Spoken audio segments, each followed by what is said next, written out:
નેહા એજ્યુકેટરમાં આપનું સ્વાગત છે। આજે હું તમારા માટે લઈને આવું છું સ્ટેટિક જીકેમાં મૌર્યકાળનું વહીવટતંત્ર ફક્ત 1 મિનિટમાં। જોડકામાં પૂછાશે તો પણ તમને આવડશે। ઘણી વખત જોડકામાં પૂછાતું હોય છે જીપીએસસીની એક્ઝામમાં, રાઈટ, કે પછી કોઈ પણ એક્ઝામમાં, તો તમને આ એકદમ મસ્ત મજાનું ક્લિયર થઈ જશે। મૌર્યકાળનું વહીવટતંત્ર, ખાતું અને તેના વડા। તો ચાલો આપણે જોઈ લઈશું ફટાફટ। ખેતી વિભાગના અધ્યક્ષને શું કહેવાતું?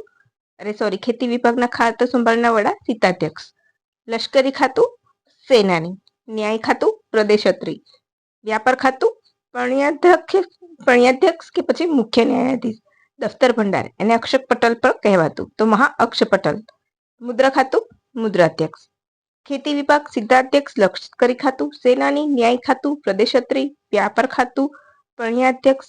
દફતર ભંડાર મહાઅક્ષ પટલ અને મુદ્રા ખાતું મુદ્રાધ્યક્ષ। હવે તમને લાગ્યું હોય કે સરસ મજાની માહિતી 1 મિનિટમાં આપી છે, તો નેહા એજ્યુકેટરને લાઈક કરી દેજો, શેર કરી દેજો અને સબસ્ક્રાઇબ ના કરી તો સબસ્ક્રાઇબ કરી દેજો। આવી જ રીતે સ્ટેટિક જીકેના પાર્ટ હું તમારા માટે લાવતી રહીશ।